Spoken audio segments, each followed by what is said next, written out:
Best health packages up to 80% discount. Tirumala Diagnostics.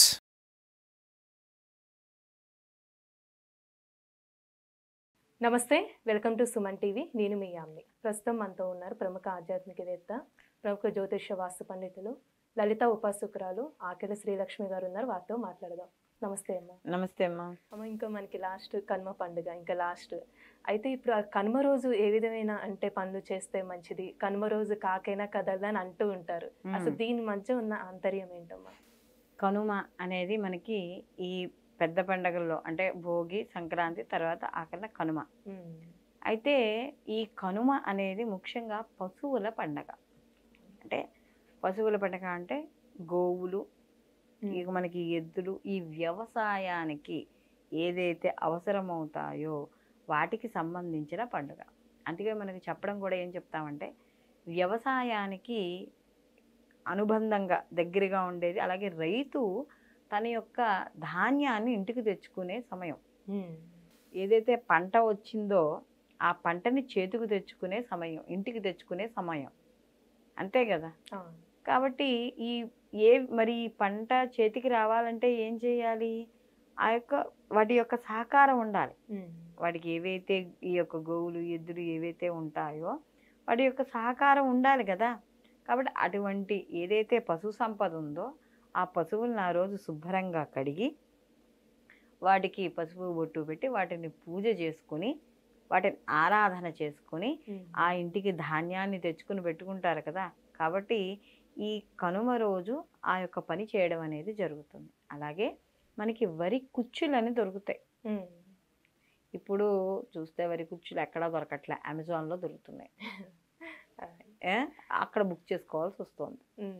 అయితే ఈ వరి కుచ్చులు ఏవైతే ఉన్నాయో వాటిని మనం మనకి కూర్చి ఇస్తారు, వాళ్ళకు కుర్చీలాగా. అవి ఇంటి గుమ్మాల ముందు పెట్టమంటారు. ఎందుకంటే మనకి పంట వచ్చింది కదా, పంటకు వచ్చిన ప్రతీకగా కనపడద్దు, మనకి పంట చేతికి వచ్చింది అని చెప్పి కనపడాలి కదా. కాబట్టి ఆ కుర్చీలను అక్కడ పెట్టడం అనేది జరుగుతుంది కనుమ రోజు.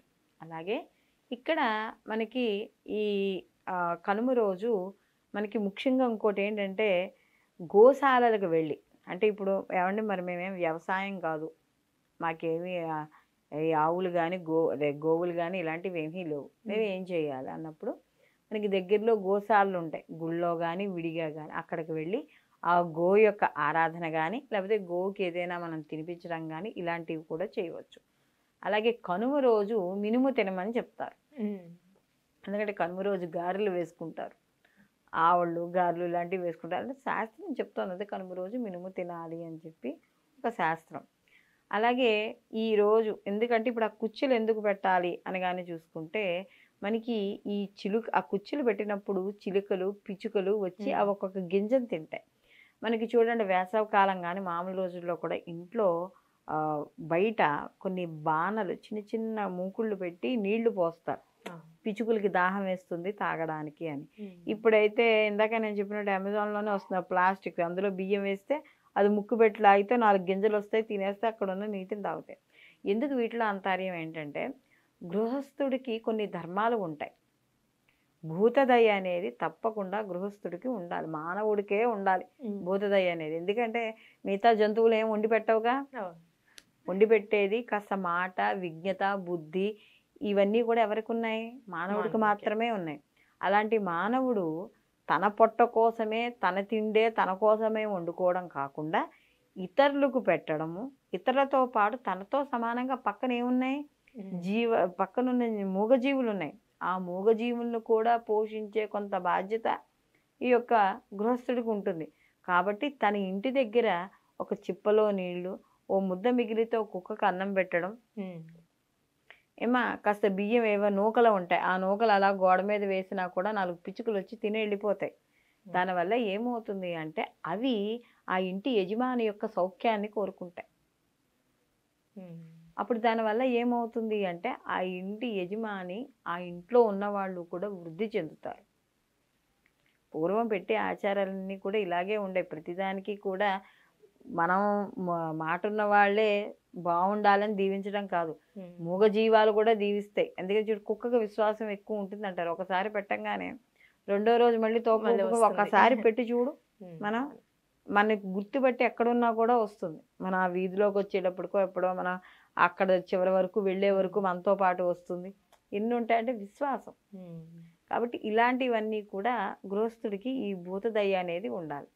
రెండవది ఈ కనుమ రోజు ఇందాక మనం ఇంతకుముందు వీడియోలో చెప్పుకున్నట్టుగా ఈ ప్రబల తీర్థాలని జరుగుతాయి. మనకు చుట్టుపక్కల ఉన్న గ్రామాల నుంచి ఆ యొక్క గ్రామ దేవతలు వాళ్ళు ఎవరైతే ఉన్నారో వాళ్ళని తీసుకుని వచ్చి ఆ ప్రభల మీద, అంటే వాటికి ఒక ముహూర్తం కూడా పెట్టుకుంటారు వాటిని తయారు చేయడానికి. ఇలాగ ఒక ప్రభ కింద తయారు చేస్తారు. అందులో పెట్టి ఈ కౌశికలు అంటే ఈ యొక్క చేలల్లోంచి వాటిల్లోంచి ఆ ప్రభని నడిపించుకుంటూ వస్తారు. అవేమి మోసుకుని తెచ్చుకుంటారు కానీ అవేమి వీటి మీద ట్రాక్టర్ల మీద కాదు. అవి కౌశికుల్లోంచి 50 మందో 100 మందో పిల్లలు ఉంటారు కదా, వీళ్ళందరూ కౌశికుల్లోంచి ఆ యొక్క ప్రభల్ని తొక్కించుకుంటూ తీసుకెళ్ళి అన్ని ప్రభల్ని కలిపి ఒక తోటలో పెడతారు. ఇలా తొక్కించుకోవడంలో ఆంతర్యం ఏమిటి అంటే ఆ యొక్క అలా తొక్కడం వల్ల ఏ పొలాల్లో అయితే పెట్టారో, ఏ పొలాలను అయితే తొక్కుకున్నారో ఆ సంవత్సరం పంట పొలాలు బాగా పండుతాయి అని అర్థం. అందుకనే చూడండి, మనకి మకర సంక్రాంతికి ఈ ఉగాది అప్పుడే చెప్పుకుంటాం సంక్రాంతి పురుషుడు ఎవరు, సంక్రాంతి పురుషుడు ఎలా వస్తాడు, సంక్రాంతి పురుషుడు ఏ వాహనం మీద వచ్చాడు, ఏ ధాన్యాన్ని పట్టుకున్నాడు, ఇవన్నీ దేనికి ఎందుకు తెలుసుకుంటారు ముందర రైతులు అంటే ఆ సంక్రాంతి పురుషుడు ఏ ధాన్యాన్ని పుచ్చుకుంటాడో ఆ ధాన్యం ఆ సంవత్సరం వృద్ధి చెందదు, నష్టపోతారు. కాబట్టి ఓ వరికంకి ఉంది చేతిలో, ఈ సంవత్సరం సంక్రాంతి పురుషుడి చేతిలో వరికంకి ఉంది కాబట్టి ఈ సంవత్సరం వరి నష్టము జరిగే అవకాశం ఉంటుంది. కాబట్టి అది తెలుసుకున్న రైతు ఏం చేస్తాడు, ఉగాదికే తెలుసుకుంటాడు. కాబట్టి తర్వాత వేసుకునే పంట విషయంలో జాగ్రత్త పడతాడు. ఇదన్నమాట వీటిల్లో ఉండే ఆంతర్యాలన్నీ కూడా ఇవి. కాబట్టి ఇలా చేసుకోవడం అనేది జరుగుతుంది. అలాగే ఇందాక అడిగిన క్వశ్చన్, కనుమ రోజు కాకేనా కదలదు. కనుమ రోజు కాకేనా కదలదు అని ఎందుకు అంటారంటే మనకి ఇవి అమ్మవారికి నైవేద్యాలు అవి పెడుతూ ఉంటాం. అమ్మవారికి చల్ల నైవేద్యము ఇలా పెడుతూ ఉంటాం. పెట్టినప్పుడు ఈ కనుమ రోజు ఏం చేస్తారంటే మనకి ఇప్పుడైతే గ్రామ పొలిమేరలు ఏం లేవు, అన్నీ కలిసిపోయాయి. మనకి రింగ్ రోడ్లు ఆపైన ఇంకో రింగ్ రోడ్లు అనుకుంటూ వేసుకుంటూ వెళ్ళిపోతున్నాం. గ్రామ పొలిమేరలు ఎక్కడ కనిపించట్లేదు. గ్రామానికి గ్రామదేవత, ఆ గ్రామదేవత పొలిమేర ఉండేది. ఏం చేస్తారంటే ఇక్కడ ఆ గ్రామ పొలిమేరలకి నీరు పోయడం జరుగుతుంది, లేదా బలి ఇవ్వడం అనేది జరుగుతుంది. బలి ఇవ్వడం అంటే చంపడం కాదు, ఏదైనా ఒక అన్నాన్ని కానీ మనకి అలా 4 వైపులా పెట్టి వేరే చోట నుంచి పొలిమేర నుంచి లోపలికి దుష్ట శక్తులు రాకుండా ఉండడానికి అలా మనకి నీరు పారిపోయడం అంటారు. దానివల్ల ఈ గ్రామ దేవతల ఈ నీరు పోయడం వల్ల అవతల వైపున్న మనకి ఏవి దోషాలు అంటే అవి వ్యాధులు కావచ్చు, వేరే రూపాల్లో ఏవైనా కావచ్చు, లోపలికి రాకుండా ఉండడానికి.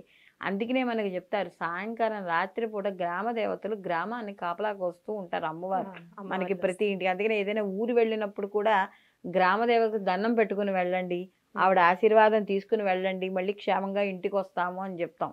అవునా కదా.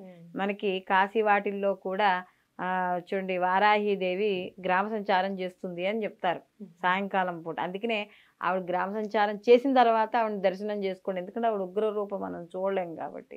అలాంటివన్నీ కూడా పెద్దలు చెప్పడం అనేది జరుగుతుంది. అందువల్ల ఏమవుతుందంటే ఆ పొలిమేరలో అవి వేసినప్పుడు దాటితే కీడు జరుగుతుంది, ప్రయాణంలో ఆటంకాలు ఏర్పడతాయి. కాబట్టి అలాంటి అప్పుడు ఈ కనుమ రోజు కాకేనా కదలదు అంటారు.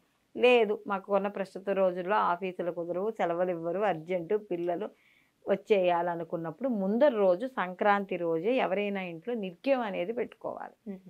అంటే ఎవరైనా తెలిసిన వాళ్ళ ఇంట్లో పక్కన ముందుగానే ఒక సూట్ కేసో బ్యాగో పెట్టుకుని ఆ తర్వాత రోజు ఇంకా తప్పనిసరి అయితే మాత్రమే కనుమ రోజు కదలాలి.